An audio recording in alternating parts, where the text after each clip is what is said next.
Friends, hello. This is Carter, and welcome to this episode of Making It Up, the conversation series between writers. I don't know. What do you want to talk about?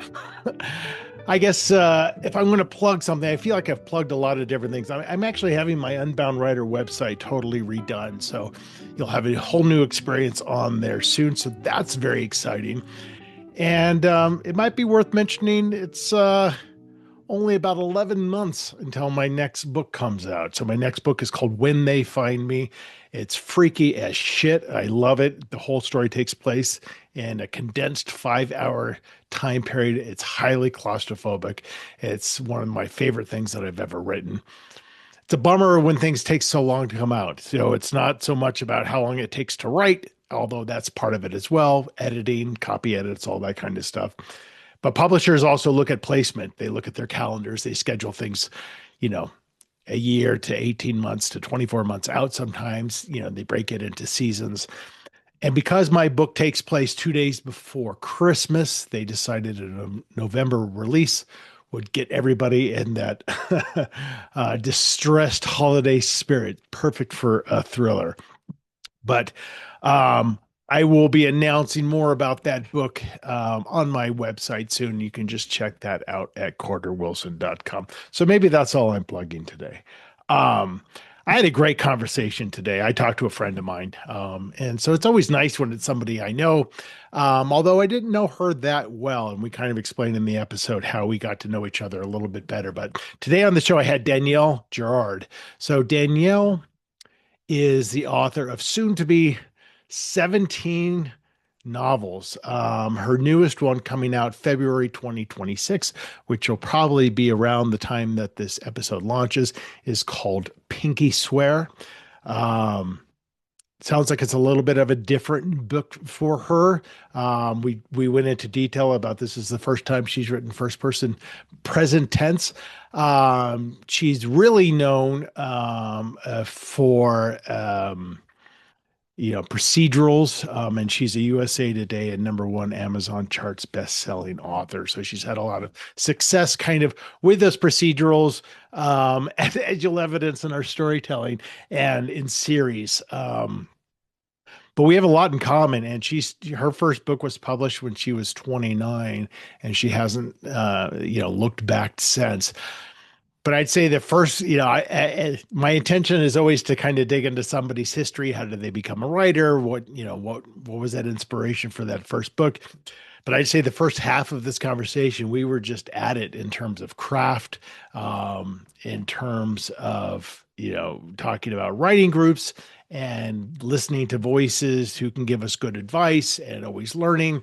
So it was very heavy into that. And then we got a little bit more into her story of how she got to where she is today. But she's one of my fellow authors on Thriller Thursday, which is a group of authors that puts out a newsletter every Thursday with book recommendations and insights, as well as it's led by Lauren Nawson and very heavy Instagram presence as well. So if you're interested in that, check out Thriller Thursday. But this is a great conversation with Danielle, and we do a fun little storytelling at the end where she flexes her procedural muscle very well. It's a good one, folks. You're going to like it. This is my conversation with Danielle Girard.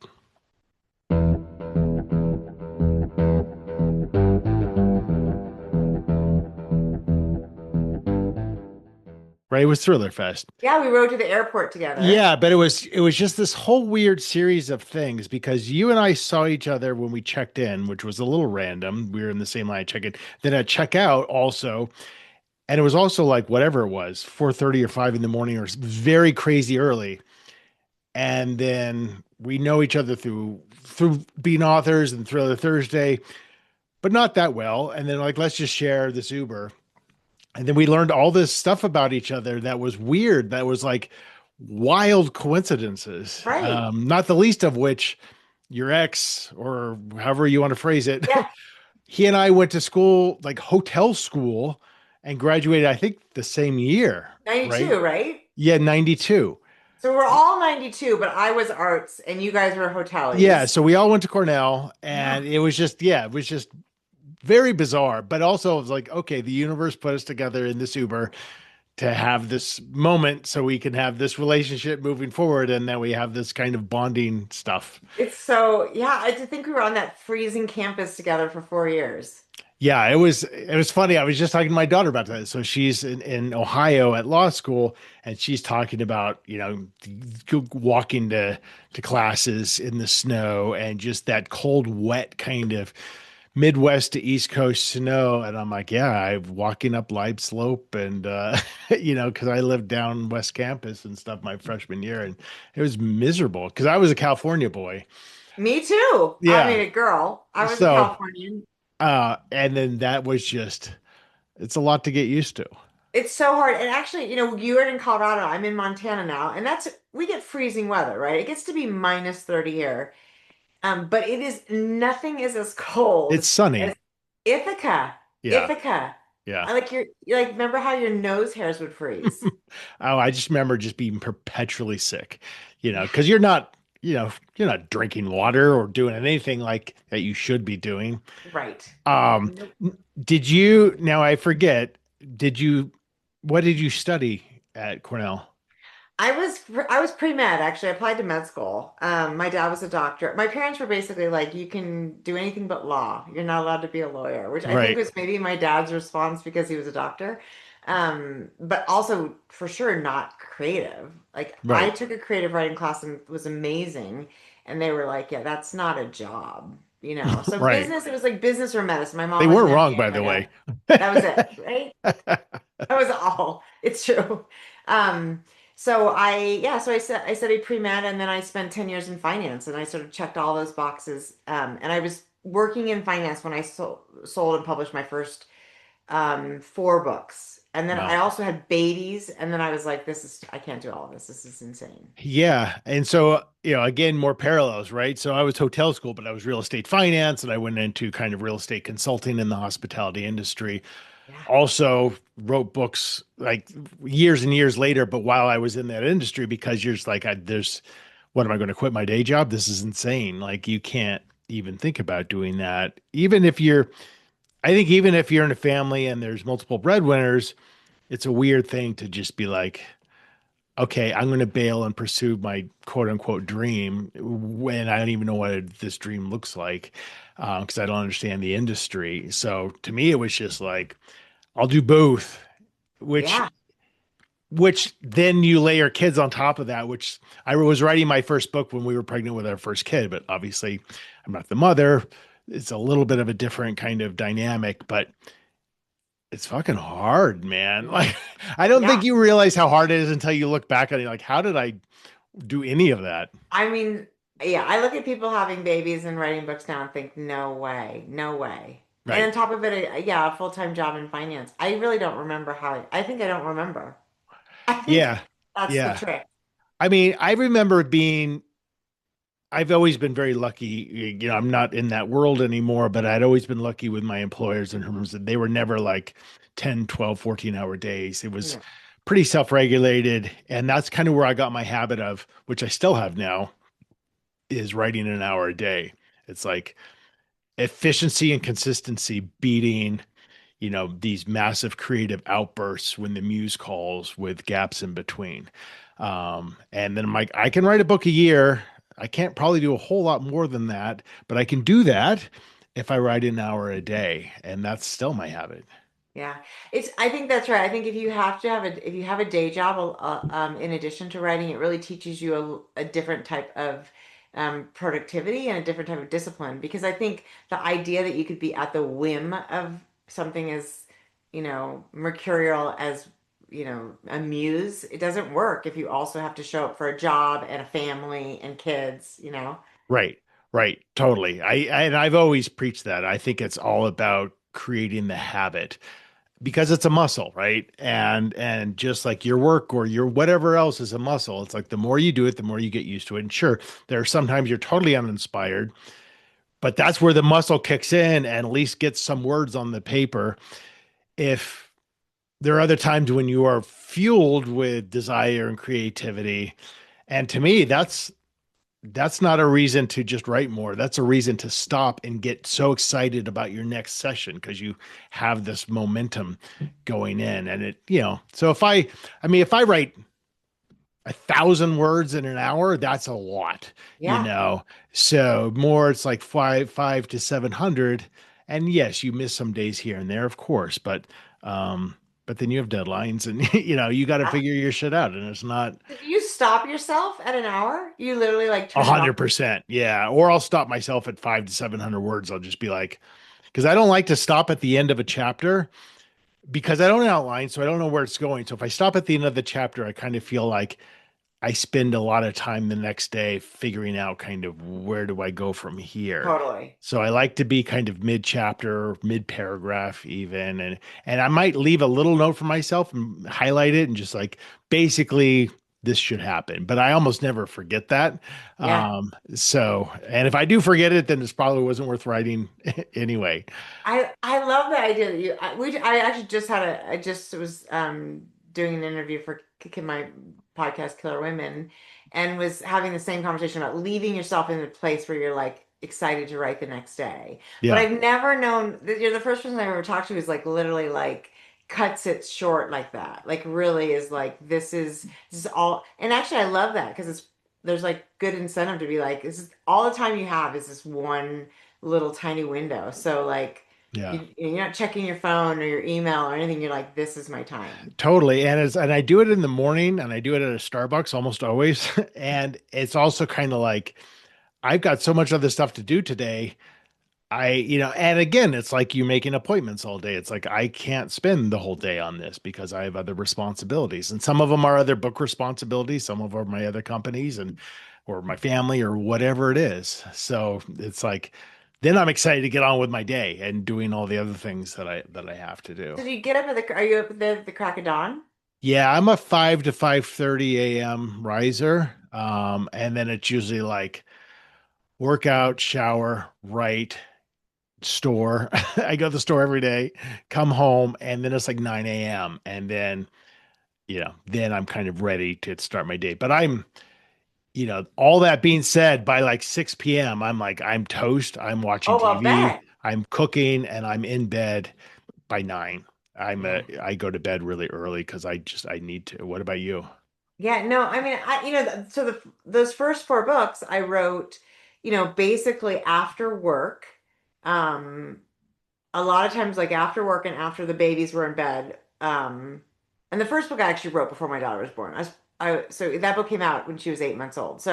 Um, but I wrote kind of like almost with a glass of wine. Like that was Mhm. my thing, right? And I Oh, only had totally. at that point, same thing, like a couple hours max before I was also totally toast. But then it made it so I stayed up a little bit later, right? Because I would be, I'd write from like 8 to 10 or, sometimes a little bit more like 7 to 9. Um, and these days though, I can't, I mean, the idea of going back to work after dinner. No, no, totally. And it's funny, yeah. And this is for you and me both, that this is 20 plus years in the process. So from going from your 30s to your 50s, biologically you just change so much. But I used to write at night a lot more because I used to be a big drinker. I stopped drinking a few years ago, but it would be like alcohol would kind of wake me up, which Yeah. by the way is a very bad sign. Yes.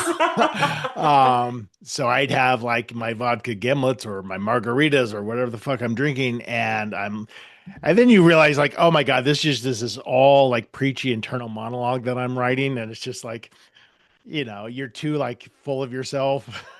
Well, I found like it did something though to lower the inhibitions about like the internal critic, which she's not as loud as she used to be, but I think in Yeah, the early days, the internal critic was like, this is all total bullshit. This whole right. thing is you're a crap writer. So I think the glasses of wine, two or three of them, would sort of at least shut her down a little bit. So I Right. was able to Until get the next something morning. down. Yeah.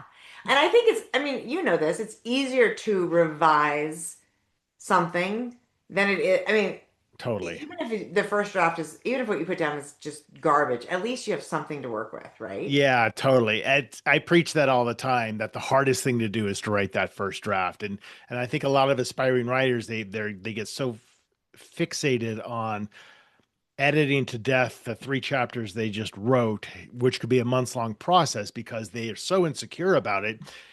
And once you give yourself the permission to be like, yeah, it's crap, no matter how many times I edit it, because I'm still learning, Yeah. then you just get it done. I think the hard part is then, and this took me years, is recognizing once you have that draft, how much work needs to be done. Because it's Yeah. easy to be like, yeah, I rewrote it twice, but rewriting could mean whatever. Then I give it to my editor and it's like, oh no, you need a new subplot or a new character. And it's like months of editing. I'm like, oh, Yep. this is what a rewrite is like. So I still kind of rely on those other voices to Yeah. tell me the extent of the work. Because when I Because you're finish the too draft, I'm like, it's close. not done. It's the best I can do, but I need smart people to tell me what needs to change. I agree. And I think that's just about how close you are to it. I think it's hard. Totally. It's like seeing the faults in your own children. Right. Until they get older. It's when they're older it's easier. But when they're little, you can't. They're perfect. Of course they are. Right, right. Well, and it's also from an editorial perspective, at least for me, I'm not thinking so much about the market when I'm writing. I'm like, this is interesting to me. And then the editor might say, yeah, this leans a little. I had comments on the one coming out next year. It leans a little masculine, even though it was told from a female point of view. And I'm like, oh my God, you're totally right. Not Yeah. that that's a bad thing, but I think we we did some edits on it that made it not so masculine, and it's just a way better story anyway now. Yeah. I mean, that's a fabulous editor, whether it comes in the form of a critique partner or an actual editor, your agent or whatever. Yeah, I don't know how the world is not, books do not get made well without them. No, and the best ones aren't saying how to fix it. They're saying how they felt reading it. Yeah. And you have to learn over years which voices to trust. Your editor is obviously a big one, but I know people who listened to their editor and were really unhappy with the changes Yeah. that they made. With the critique group, it's particularly hard because if you have 7 opinions and you make changes 7 different ways, you're going to Right. lose all of your You can't voice. please everyone. That's really hard to learn. Yeah. Yeah, yeah, and that takes years to be like, you I respect, but I'm not going to listen to you. I'm going to hang on your every word Right. because you Or feel it in your sometimes skin.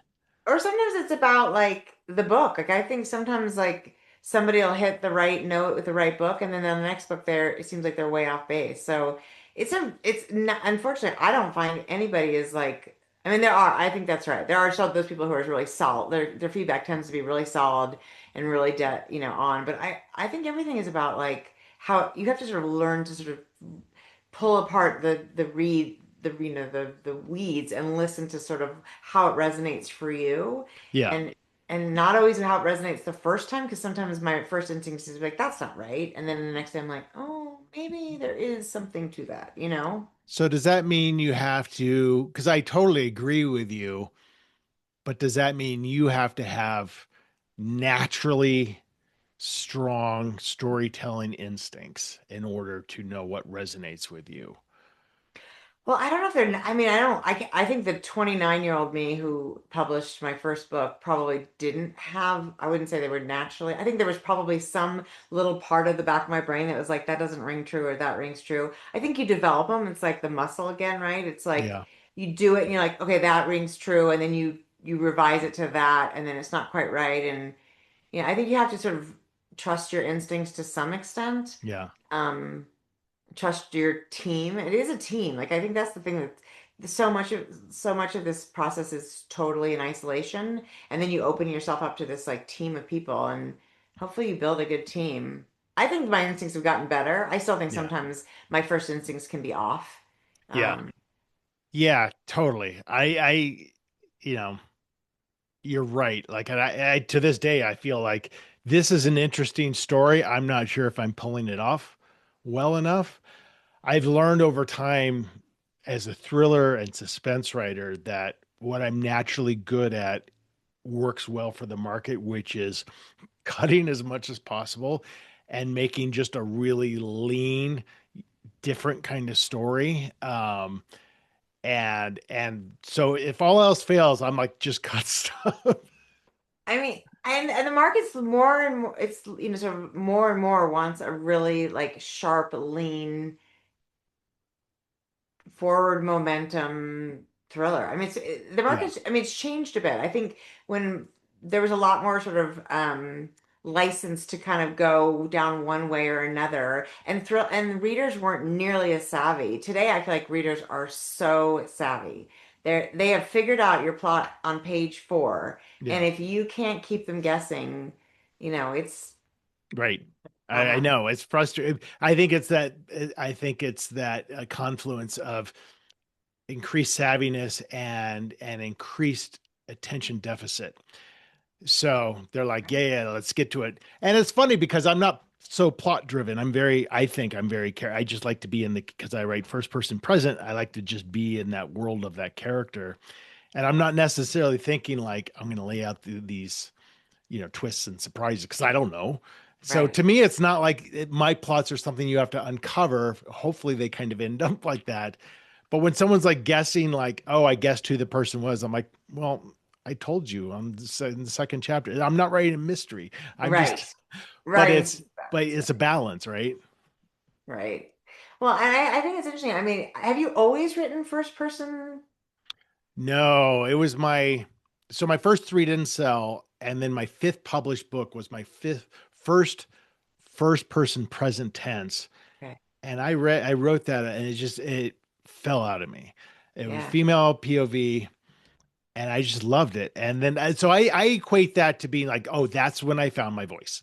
And it took Yeah. me 8 books to get there. And now that's what I write. And I might have a very small secondary POV that Yeah. also might be first person. But I just love that immediacy and that train of thought from that point of view. That's fine. Well, if it took you 5 books, it took me 17. So Pinky Swear, Pinky Swear is the first book I've ever done first person present tense. And I agree Oh, with you. In fact, it was my agent who was like, I think you should look at doing that. No, it wasn't even my agent. It was I have like a book whisperer, the person who was sort of working with me through the initial idea of this book, because it was a departure for me. It's the first book I've done that isn't like a detective. It's not in the police world. got it. And she was like, "Have you ever considered first person?" And I was like, "No," because it Yeah, feels like it's a little. I mean, it can feel a little claustrophobic, right? totally. But she was right, and I tried it, and I was like, okay. But then you have to first person and present tense seem to kind of go hand in hand. I Um, agree. I think first so person past is a little bit not close enough. yeah, it adds that extra layer in the same way that third person does, right? I mean, Right. it's sort of, but when you are in it first person present tense, it's like a journal entry almost, I mean, it is really close. Yeah, it gives you right. Your keyword claustrophobia, I think, is great because I think that really lends to thrillers. I think it's easier to get lost in someone's paranoia, which lends itself well to thrillers. And I think it also gives you freedom to think about your sentence structure, where you're going to have a lot of fragments. You're going to have a lot of two-word paragraphs just because this is how we think. You don't want to go full on stream of consciousness, Mm-mm, but you're not going to have this like nice descriptive prose because your character wouldn't be thinking like that. right. And they're not going to, I describe almost nothing because my character is not going to look at something and describe it to themselves. Mm-mm. They might have a couple little things here and there, but usually that's enough for your reader to be like, I totally get it. And you take out all that filter. There's the whole like which I think is an instinct when we start to, when I started to write first person, it was an instinct to be like to say things like I think, I feel, and it turns out you don't actually think or feel. You don't those words do not go through your brain when you're Right. really inside your brain. Right. So it took Just me a while delete to sort those of words. Right. really show up in the like you said in the moment, in the fragments, in the immediacy of and the things you notice, I think are like when you're processing fear, it's about seeing something in a new way, but it's not something like it's not I don't know how, I'm not going to explain it well enough, but I feel like all of a sudden the things that show up descriptive wise are the character processing something rather than the character being like, what does my living room look like, Right. right? Right. It's more Totally. like the shadow, it was like a shadow that feels different, or was that thing there originally, or did it move? Those kinds of things. Totally. And I think it lends itself also to a psychological thriller in the sense that, well, one thing you can't really do, or it's very difficult to do, is to have an unreliable narrator first person present because you're in this person's mind. So that's not so, but you can also have them be unreliable if their own mind is unreliable, unbeknownst to them. And that's what I love. Because I love everything about memory and just how, your mind can either free you or trap you, kind of a thing. Like you're stuck with it for better or for worse. So I think it lends itself well to just that psychology because you start doubting yourself as a narrator. And that's to me, that's very interesting. And I think we're all unreliable in different Right. ways, right? A We hundred all percent. the way we like the fears that the way I process is a conversation that like you and I had, and I might go back and be like, well, Carter said that thing. Did he mean this? Did he like that's my own crazy in my brain. So, you see that when you're living in the character, the reader gets a perspective of like, well, that doesn't make like she's taking that to the extreme. And then they learn something about the character that the character doesn't know, doesn't recognize about Right. herself. Right. And I think ultimately, certainly for the listeners, like you find out what you're good at. Um, so it's not so much I'm thinking like this story is best served first person present. I'm like, this is what I'm good at, and this is what I enjoy doing. How can I write a story that adheres to this? And I think that's important because I think a lot of writers are always thinking about how the story is best told, and that's not always your strength. Yeah. So kudos for you for like, I'm going to do something totally different. And maybe I'll get to that point where I'm like, I want to try something else. But for now, I feel very comfortable in this Well, spot. and And your books are, yeah, it works for your books. And I think it's also if it's not broken, don't fix it. I think for this particular story, um, I did feel like I had to be closer to it. I mean, this is, it's a story of a woman whose, best friend is her surrogate. And then 4 days before the baby is due, disappears. So that's the immediacy of that and the right, stakes of the like, panic. Yeah. yeah, like, There's a lot to play with there. plus, like as a mother, she couldn't carry her own pregnancy, right? So there's all this like feelings of like biologically, that's our biggest job, right? Is to be able to like be pregnant and carry a baby, and she can't do that. So all the sort of interior, shame and guilt, and then sort of she sort of resents her best friend, even though her best friend's doing this amazing thing for her. There's a part of her that's like, it's not fair that she can do it and I can't. So there's Right. all these sort of ugly things that run through our minds that if you really lay it open to look at are very genuine, even though they're not. But I think if you can buffer them with a third person, then of course you can try to pretend like it's not as real or ugly or messy as it really is. Yeah, and I think that I mean, pinky swear sounds like you don't have a choice. Like it should be written first person, but and it's also the thing if you're an author and you're struggling with the idea, you don't have to commit fully. You try a few chapters in each voice. I had a book, my pandemic book, that I doubted myself because it was a 19-year-old female protagonist who was a savant, placed in 1987. And I'm like, I don't think I can get close enough to her. So I wrote it third past, and my editor's like, this book sucks. Like it was a struggle of a book. And we realized like I had made this character who was already really hard to relate to that much further. So I rewrote the entire thing first person present. And then she's like, oh, there the character is. Now I see her. And that was a huge learning lesson for me. It's Yeah. like, so I don't know. I think go with your instincts is the key Yeah, I thing. mean that, and also like sometimes I think maybe you have to do that. Like maybe you wouldn't have learned that first person Totally. present tense is your thing if you hadn't really suffered through the experience of having a third person book not work. I wish it had been a few chapters and not the entire book because that's a 4 month long process because you're looking at the changes and you're like, because it's not obviously just the subject and the verb agreement and tense, your voice completely changes. Sentences become fragmented. It becomes all over the place. And I'm like, I should just start with a blank page and just look at my pages. It's that much work. So, Yeah. but yeah.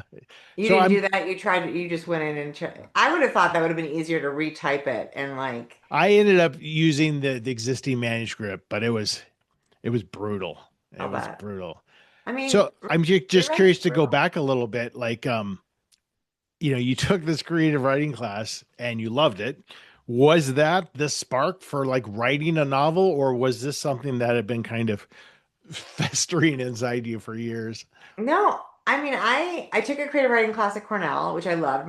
We were talking before, well, I don't know when we exactly go on the air, but my parents were very rigid about what I was allowed to. I'm firstborn, so it was like you can study business or medicine, that's kind of all you get. But I don't think that was. I think that was the moment where I thought, oh, this is something really fun. But I also think I equated something fun to something that you would never be able to do as a job, Yeah, right? Like that was not how the world works. right. I actually used to write these. I had a really close high school friends kind of spread everywhere around the country during college. And I used to write once we got those Macs. Did you have a Mac that was like a big block that sat on your desk anyway? Yep. The early 92, the early 90s Macs. And I would write these kind of funny, just nobody responded, nobody wrote back. So I would just create stories about what everyone was up to and send them to the group and be like, so, so and so's out, whatever, Mm-hmm. just really like making shit up because I was like, nobody writes me back. So I have no idea what you guys are really doing. And that was kind of this, I just loved this, the story part of it. And then applied to med school, got my job in finance. I was waitlisted and it finally accepted to Chicago Med, but my dad, who was a physician, went through something really kind of awful then. So I was like, I'm not doing that. That sounds horrible. So Hmm. then I pivoted to the only other option, which was finance.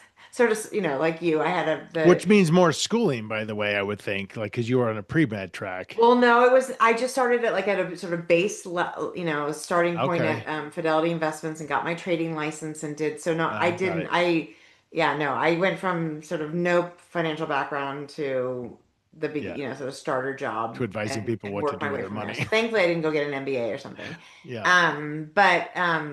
And then I met a woman at Fidelity, which is my very first job, who wrote romance novels. Hmm. And I was like, oh my God, you're an actual, like people actually write books. I guess that's how this works. Totally. Isn't that a So weird thing? it's such a weird thing. So I was like, how do you do it? I want to write. So she kind of got me started on the idea of writing a book and, which was just put your butt in the chair and see what happens. And the very first book I wrote, somebody died like kind of right away. So, I was obviously not going to be probably a romance writer, Right. Right. and that I had the same. I have three books that wrote that are buried in the backyard that never sold. And then I sold my fourth book. And Pinky swears your 17th? My 17th published book. So Yeah. and then I wrote one for my MFA that also is shelved. Okay, so you went back and got your MFA. I did in my 30s. I went back in my after four published books. I went or five, one of those, 4 or 5 books out. I went back and got my MFA because I thought I wanted to write something more literary. And it turns out I did and I didn't. Pinky Swear is a little bit more literary than my sort of police fiction. Sure. But I don't know. I had this idea that to be a really meaningful author, it had to be more literary. I think that was like a little bit of the sort of like the people that met along the way who were sort of, literary authors and were like that I don't read that. I don't read that kind of book. You know what I mean? I Yeah, I do. those people. And, I've talked to a lot of people who've gone through MFAs, and I haven't, so I don't know. So I'm talking out of my ass, but like that seems to be kind of the pervasive attitude. Because when you told me that, my first thought was like, okay, you're going to an MFA with 4 genre books published. Do they look at you like, what are you doing here? And how They dare definitely you? did. Yeah. Yeah, definitely. I mean, they definitely did. But And also, you're published. right, but yeah, there was that. Most of them were like, "Why are you here since you're already doing what you want to do?" Yeah. I'm glad I did it. Like, I think I learned because also I didn't have any. I don't. I mean, did you take any writing courses in Zero. college? Yeah. Zero. So Or there was part since of me that I've just never wanted to. taken a writing class. Yeah, I wanted to learn, and and obviously, same as you, my studies, I didn't take English courses, I didn't read literature, I didn't have any like language around sort of like what are the tropes and what's the Right. the prose and I mean, I didn't know any of that. So for me, it was a little bit indulgent. Right. But my kids were, in school by that point, and I was doing it low residency, so I'd go for like a week, twice a year down to North Carolina, um, out of the snow in Montana. So that was Right. appealing. And I just would, read a ton and write a ton. Like I said, but there was, yeah. And actually, you know who my very first instructor was? Elizabeth Strout, who wrote Yeah, she, won the Pulitzer for Olive Kitteridge like a few years later, but she Yeah. was so lovely because people were like, people, in that first class, people were like, well, I don't really know what to offer Danielle because I don't read this kind of thing. And her response was, you mean things that sell? Like she was Right. just so brutal. Like she was like, listen, guys, get your heads out of your ass. And this Right. is all, we can all learn from this. So I think she was the one that gave me the like, yeah, I'm here for, I was there for a good cause, even if the cause was different than what I thought it was going to be, right? I thought it was going to come out as a literary author, and I did not. But I did come No, out with some tools that I didn't have. totally. And, however you're doing it, I think unless you're perpetually learning, then you're not growing. I mean, that's a cliche, obviously, in all walks of life, but it's true. And there takes a certain amount of vulnerability and humility to say, I've got, my 17th book is coming out, but I will look at my editorial feedback and be like, oh, I never knew that. Like Yeah. even like I love like I just got copy edits and I'm like, I totally learn new stuff. Yeah. That the Chicago manual style says this, and this. I'm like, I didn't know. That's super. I Yeah. mean, it's not necessarily my job to know, but like I'm always learning, and it's so interesting to hear how what you write, affects different people, and that's all data, right? That's Yeah. all feedback loop for you. And I have to say, each book I finish, I feel like I'm prouder of this book than any other book before it. People will be like, "Oh, why don't I read your first book?" I'm like, "Oh, don't don't I'm read that book." 100% the same way. Like, don't go back more than four of my most recent books. Like, Yes, because it's yeah, like, and and that's just my own, like, because you just know how much you've grown and gotten, how much you've improved. And I do think every book is better in some way. And if you didn't feel that way, that'd be a massive bummer. and isn't it weird when someone's like, "Oh, I like your stuff. Your second book was my favorite." I'm like, seriously? Like, that's so interesting, And you're like, really? That book had so many problems, but yeah. But because I sometimes think I think they're early, talking yeah, about a story that, the other thing is like, this, like there are some books that just strike you, the story or the right. something about it, it just like it's you can find that magic at the right time. So I get it, but I agree with you. I would be like, if they said my second book, I would be like, no, that doesn't make any sense to me. So Right. Yeah, and I think I started out darker and more visceral and probably, borderline horror, however you want to define horror. yeah. And I wouldn't say that I've lightened up, but I would say that I have gotten certainly less violent, and it's just this more pervasive threat of bad shit happening, which is more interesting to me. Yeah. But all that stuff was interesting to me back then. I wasn't trying, it was just how your mind is. No, and I'm actually the same. My very first book was actually about a serial killer who considered himself like a Michelangelo and he dissected his victims. Oh, And some of them were children. Like this is how it was a very, very dark. People were like, it got compared to Silence of the Lambs, which I was like, really? There's no that's way. That's amazing. Yeah. but I think it's sometimes that I don't think I think I lack subtlety, right? Right. That's a great way of putting it. Right? The subtlety of like the threat can be so much bigger if it doesn't ever actually happen. Right. My first published book was about a serial killer, and he was, he had this religious breakdown, and he was convinced that he could bring about the second coming of Christ if he could find the right person to literally crucify.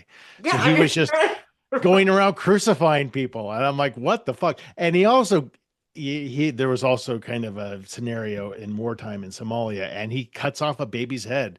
And oh, I'm like, and sweet. I remember writing that scene. I'm like, yeah, he should cut off this baby's head.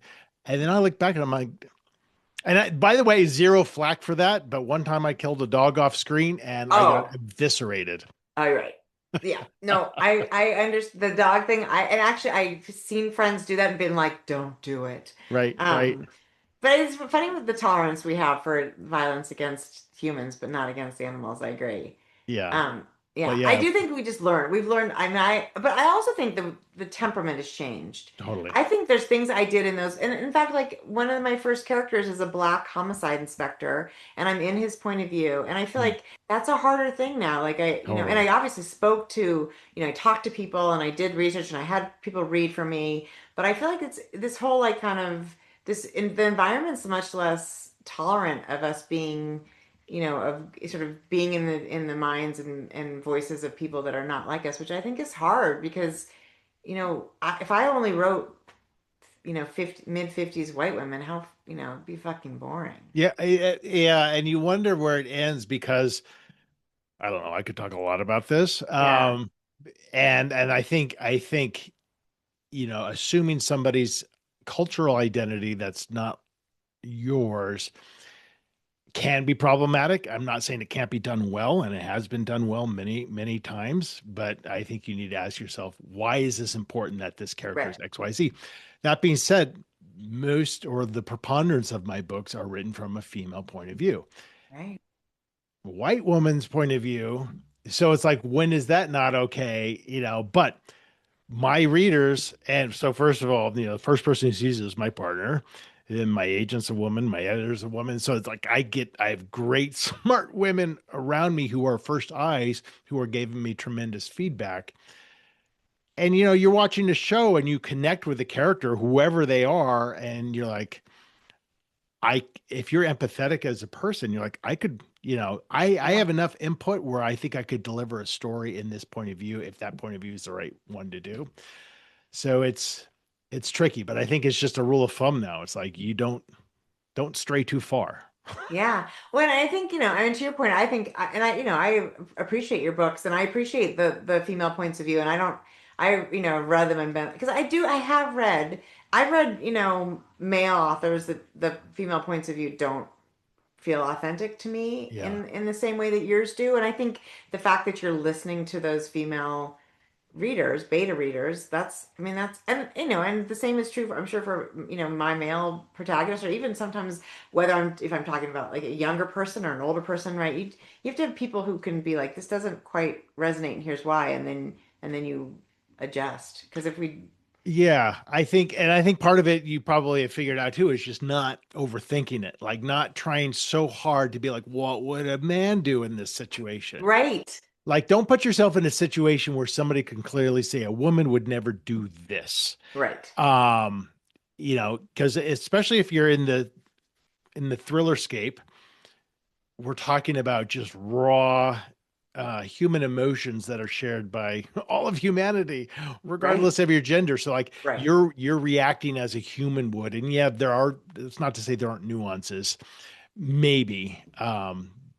But you don't have to spend a lot of time in that space because No, you're and my instinct when you say like no woman would do this is to respond with like, well, there's a woman out there who would do anything, right? I mean, totally, I think totally right. And if you that's this person. motivate her, like if you know that character well, which is what you talk about when you talk about character focused, character centered stories, and I think this is how I feel about plot is that it has to emerge from character, and if it emerges from character, then there's nothing you can't motivate with the right character. Any Right. kind of insane behavior, right? It's the small things that I think men aren't aware of that we learn. Like so if you had a scene where your female character is in a bar and she's talking to somebody, she wouldn't walk away to use the bathroom and leave her drink there, right?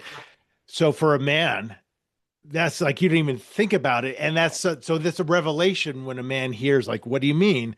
And then of course you're like, oh, of course that makes sense. Right. How did I not know that? But you just don't know. So it's Right. those little things, like just that's where the input is really Right. helpful, I think, And because walking down a street by herself, walking or down the street, the sort yeah, of 360-degree awareness that women have to have anywhere all the time. yep, yeah, Yeah. That's yeah, something that, yeah. And it's hard I mean, as a woman, I can't imagine walking down a street at night and not being paying it, like not be paying full attention. But I think men, they don't have to do it in the same way. So it's right, interesting. right.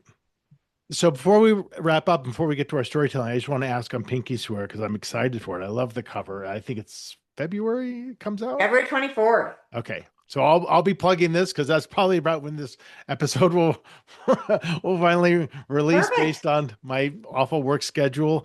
Um, has anything like 17 books, which is 17 published books, which is phenomenal. So you've gone 17 times through this process of a launch and different publishers, I think, along the Yeah. way. You and me both. I know what that's like. So it's always a little bit of a different experience. Has anything substantially changed? Or you're just like, all right, at this point, you're like, I have no idea what to expect for this launch. Or you're like, yeah, I've got this down. It's kind of rote at this point.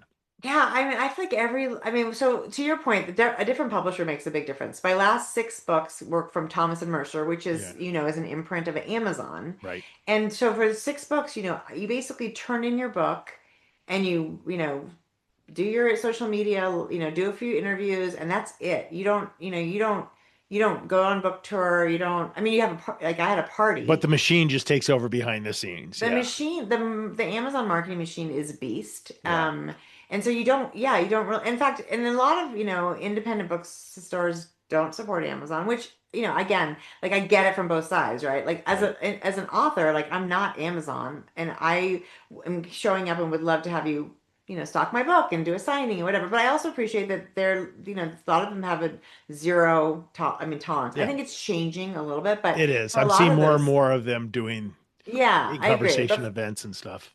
Yeah. But for a lot of that, for my, and I was sort of maybe on the earlier side of Amazon. My first book came out there in 2016. So things were happening there, but it was still pretty much like, independent booksellers didn't really want anything to do with that. So, and that there's something, I was of course so excited. So Pinky Swear is coming out from Simon and Schuster.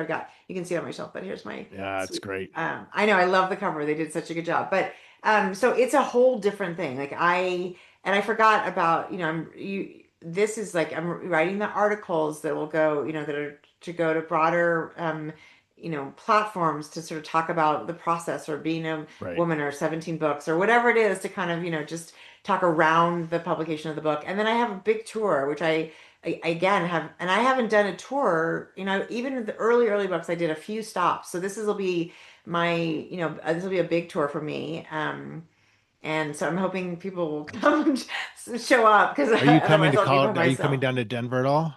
I'm not coming to Denver. My Oh, daughter's down there, so she's like, "What is happening?" But it might be a later date. I'm doing first 3 weeks are all in the Northeast. I'm starting got it. out because as you know, it's so much harder to get from place to place where we It are. is, and you have to be thoughtful about what stores um, report sales Yeah. accurately and draw in crowds because that first week is big. Well, if Yes, you're ever in Colorado and want to do an in conversation at the Tattered Cover, 100%. I go there all the time to do that, and it's so much fun, and that would be a blast to I do. would love it. I would love it. So I would say the answer is I have no idea. I have no idea Right? I what. have no idea. That's a good No, answer. no idea. All right, so we're going to do our storytelling part. Okay. And normally I have three books kind of at the ready, totally spaced it. So I'm like within arm's reach. And I've done this one before, but we'll do it again. I have Wendy Walker's Blade arc. So Yep. I'll grab that. Um, we're just going to pick a random sentence from a random page. And that'll be the first sentence of a very short story. I'll read that sentence, and then you just give me the next one or two sentences, whatever comes to your mind. Oh We'll God. alternate. It'll be a disaster, and then I'll call it. Give me a number between 1 and 275. 176. Okay, so I'm going to quickly scan page 176. That's the beginning of chapter 26 from Anna's point of view.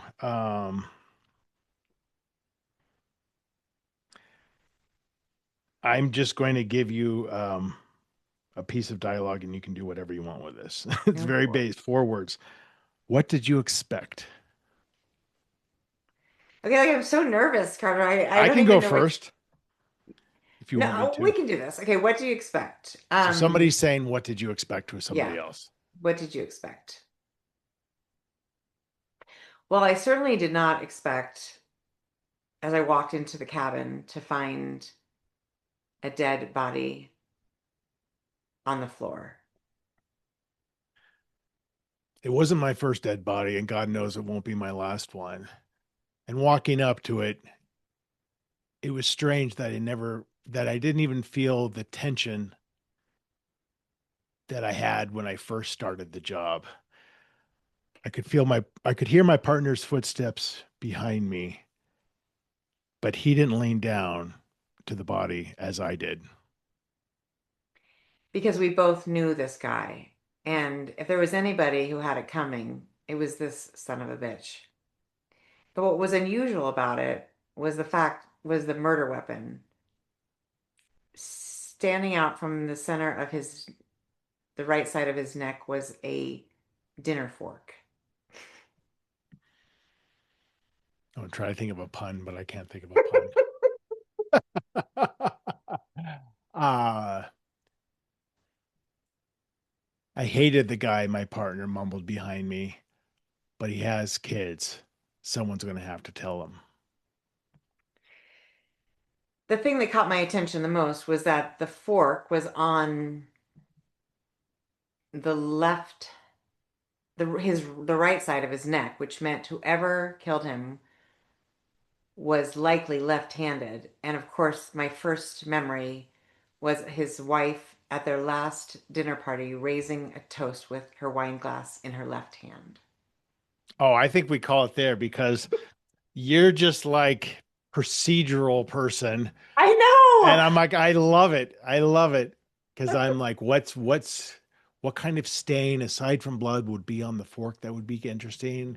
And then I'm like, oh, she's got this all figured out. Well, I'd like to think I can tell you the wife didn't do it because Well, of course not, because that's too that obvious. was too obvious, right? Right, Oh, right. that was fun. It did really make me sweat. I'm like, dude, this is really hard. I've I never. I know, but it's also kind of fun because it's that familiar feeling of all of a sudden your just brains actively thinking in a creative way, and there's something very I don't know, very energizing about that. Plus, I So love it was like a noir detective right out of the gate. Like the right, guy right out of was the gate. like, Right. it's not my first dead body. I love that. I was like, meanwhile, I was like, because I also read Blade, so I was like, maybe it's like an amateur sleuth, but I was like, nope, we are seasoned detectives here. I'm interviewing her on Friday. She was just on Killer. She's going to. It'll go live when Yeah. the book is out. But yes, that's so fun. We have She's a lots of she's the a same great fun. study, is particularly with this book for that we're talking about Wendy Walker, for listeners out there, for about how to lean in on a launch to your social media. So for example, Wendy's book is about ice skating, and Wendy is exercising her old ice skating demons, but she's really leaning into it, and video of her taking the ice again, and just she's being very thoughtful about her promotion. Not that she isn't normally, but like with this book, you can see they've got a really good plan. Yeah, I think it's so clever and it's so fun that she's. I mean, I think it also sounds terrifying to be back on the ice, but I she yeah. was like in how at a skating center, kind of near you, Yeah, the right? As Springs. a It's the Olympic teen. training facility. Yeah, it's she was hardcore. Yeah, So this book, I can't wait to talk to her because I blurbed it to it. I'm like, I can. This is the type of book that you've always wanted to write, but you had to be in the right headspace because I you're know. I you're asked her about revisiting a that. lot of Yeah. your own demons. Yeah. Well, that's the book I'm working on next, right? Which is about the woman whose husband has a long affair with his massage therapist. I Please let me read that early. Promise. I promise I'll get to you. Pinky swear. Thank you. Thank you so much for having me, So good Carter. to talk to you, and best of luck with the launch. And yeah, I'm sure we're going to be chatting on social media and email and stuff a lot. So Absolutely. talk to you Thank soon, you. Danielle. Bye. Bye. So that is it. That is my conversation with Danielle Girard. That was fun. I've talked to her a lot in the past. I'm looking forward to carrying on all these conversations with her in the future. I consider her a friend, and she's very, very, very easy to talk to. So it's fun just to talk shop with someone like her. Her new book is Pinky Swear, and you can read all about the book and all about Danielle at her website, which is just Danielle Girard, GIRARD.com. You can pop on over to carterwilson.com if you're interested in my books or anything book related that I do, and anything writing related in terms of writing coaching. Hop on over to unboundwriter.com, and that's my other company. And if you're looking for advice and feedback, you can schedule a free consultation call with me. That is it. That's it for this episode of Making It Up. Appreciate you watching and or listening. Another episode out just next week. In the meantime, folks, take care.